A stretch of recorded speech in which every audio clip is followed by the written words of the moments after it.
I thought I saw your face today, but I just turned my head away, your face against the trees. But I just see the memories as they come. C.A.M.E.R.A is dead. No, C.A.M.E.R.A is back. Fall in love again. Hearts. No, I can't help but fall in love again. Hey. I saw it. I'm Cole, and I put the C in camera. I'm Ali, I put the A in camera. I'm Victor, and I put the M in camera because two V's make an M. I'm Ani, I put the M in camera. Never have too much of. Camera!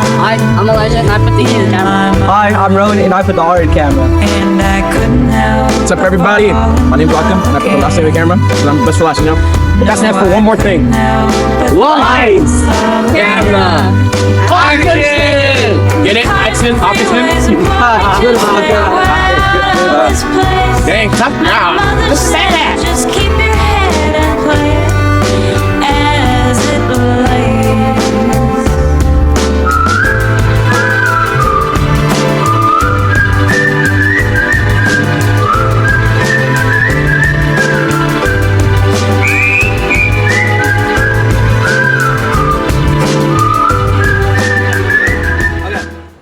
Hi guys, we're C.A.M.E.R.A, and welcome back to our podcast. I guess I wasn't the only episode. Today we'll be talking about what it takes to survive. My pizza crust! To me, I think what it takes to survive is having emotional strength. Having emotional strength is very helpful in a survival situation because it grants someone the reason to and the willingness to survive. It can motivate you more so you will want to survive and you can get out of the situation. Elijah? What I think it needs to survive is to have mental strength, because I guess a big part of learning how to survive is you'll have to know sometimes when to let go of things. I think it takes mental strength to survive because you need a clear mind to know what to do in certain situations. For example, strategizing or having the confidence to know how to pass certain obstacles. What's your take on this, Victor? I also think that mental strength is vastly important because it helps you make better decisions. Adding on to what you and Imani said, mental strength is really important because it helps you be aware of your surroundings and really take advantage of the situation. What about you, Cole? I think physical strength is very important, like nobody else said. So like, if you don't have physical strength, what are you doing? Like, if you don't know how to pray, hit that ball. What I think it takes to survive is to have physical strength. Like in the most dangerous game, Rainsford actually had like a lot of physical strength, and he was able to set up traps and escape from the general. Adding on to what Cole said, I think the mental strength that Rayford had, the ability to set up all those traps and strategize in a fast motion while being chased by the general, I think it takes a grand amount of ability and intelligence. I agree. Yeah, me too. Cool. What's the most dangerous game? There's this text I heard about. You know, there's actually a skin on it. It's called The Most Dangerous Mechanism. How about you show it to our wonderful audience?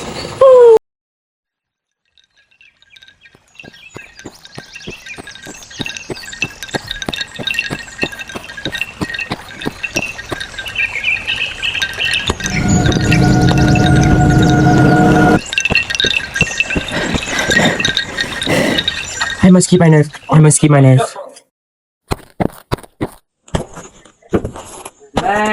Lanford, are you?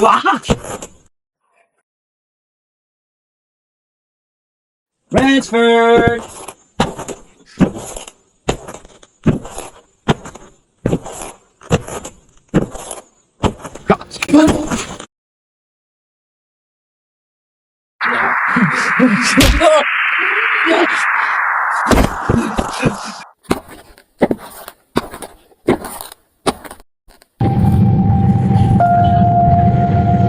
Oh, this is it. Congratulations. You just won the most dangerous game. Well then, any last words? You're the new hunter now. In this skit, we follow our main protagonist named Rainsford, who implements his admirable mental strength into the challenges he faced which threaten his survivability. For example, when General Zaroff chases after Rainsford, the quick thinker decides to hide in an unnoticeable area that would be overlooked by the cocky general. Not to mention the reassurance that Rainsford gives himself to keep calm during the stressful situation, allowing him to survive that much longer. The ultimate fall of Zaroff was none other than the power of mental strength that Rainsford possessed, as he quickly made the rash decision to sneakily move to another blind spot and take down the general once and for all. leaving him in a helpless position. Oh, I guess I'm not gonna get any help from my friends to get down. Whoa, Elijah! Oh, no! Hey, I'm so sorry. He's just a man. What? Why are you sorry? I'm the one that fell on my own.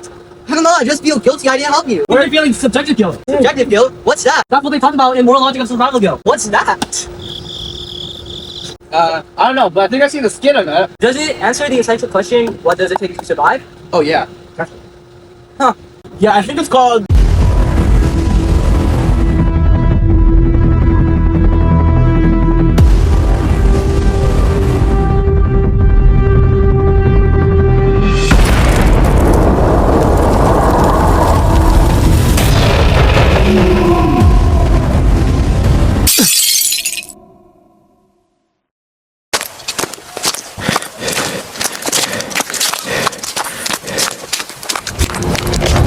No! Elijah!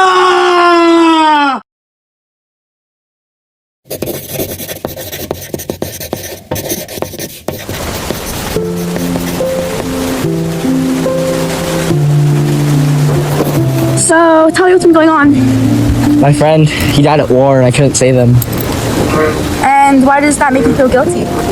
How do I know I'll have what it takes to survive?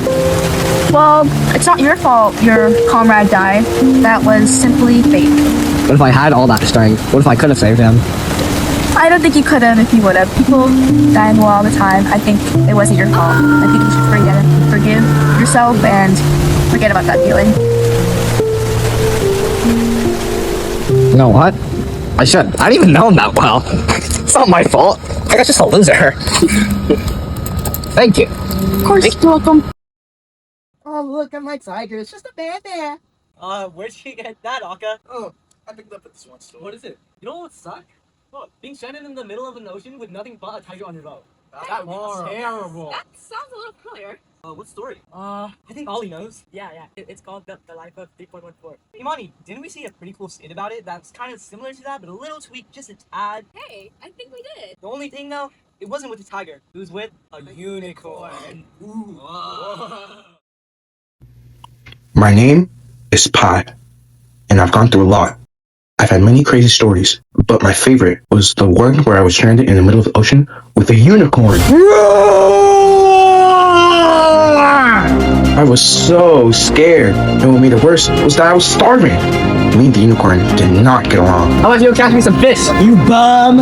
It also did not help that the food that was available was fish, and I'm vegetarian. I had to get over my I fears. don't think I can go on much longer. Well, have you survived?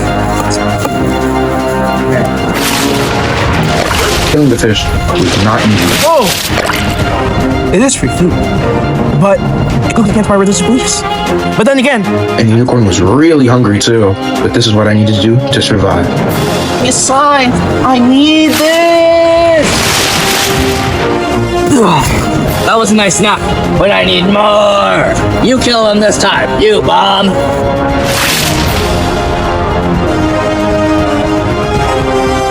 I did it! I killed the fish! And I lived. I survived.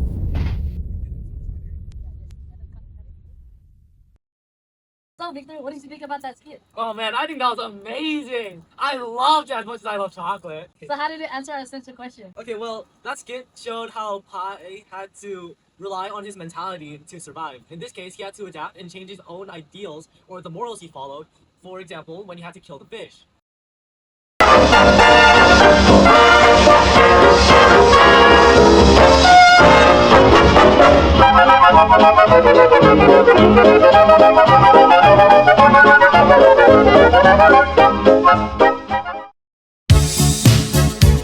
I know the holidays must be rough for Elijah.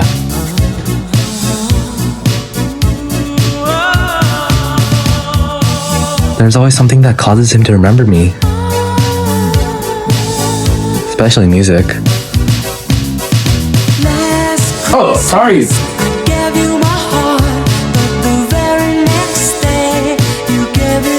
That reminds me of something. Oh, that's nice.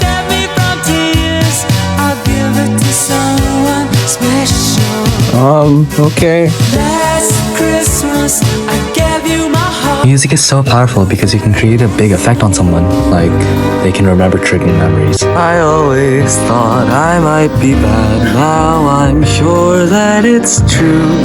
'Cause I think you're so good. And I'm nothing like you. Look at you go. I just adore you. Wait, stop singing. But why? You should keep singing. No, if he keeps on singing, we're just gonna get sad forever. It'll be even sadder when he passes. But I don't want him to pass. We need to learn how to let go.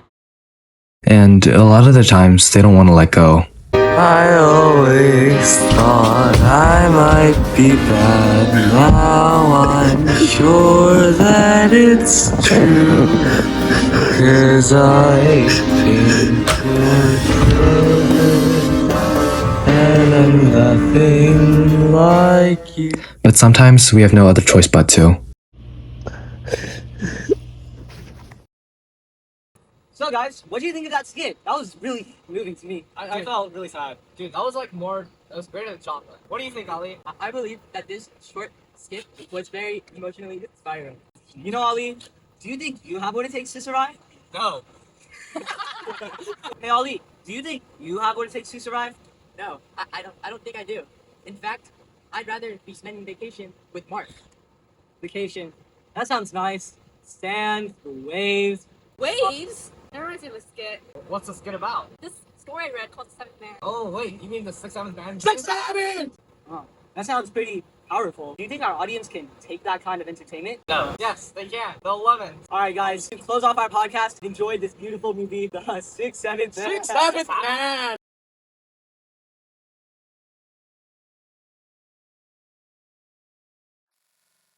Seventh Man. Tell us your story.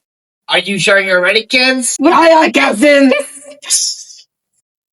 Well, it all started when... I was about to head down to the construction site to see if there was any damage there.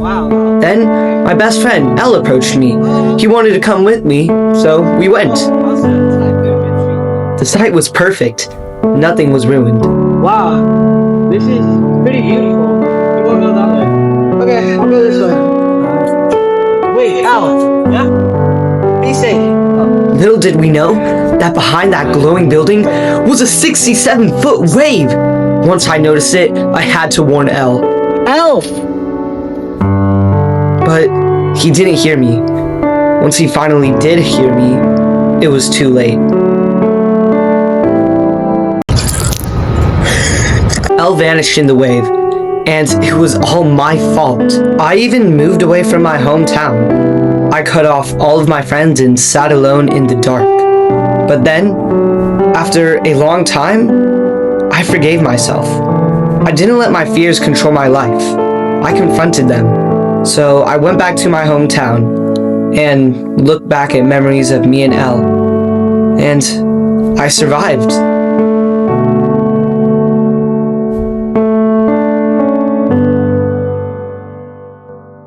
And that's how I overcame my fear of the ocean and survived. Wow, that was a very interesting story. That was a nice story. Why do I have these handcuffs on me?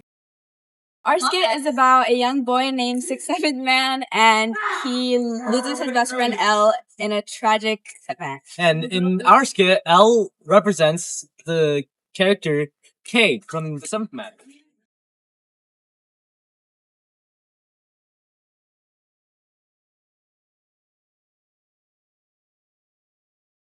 Camera work to scene 2, take 2, action. Hey.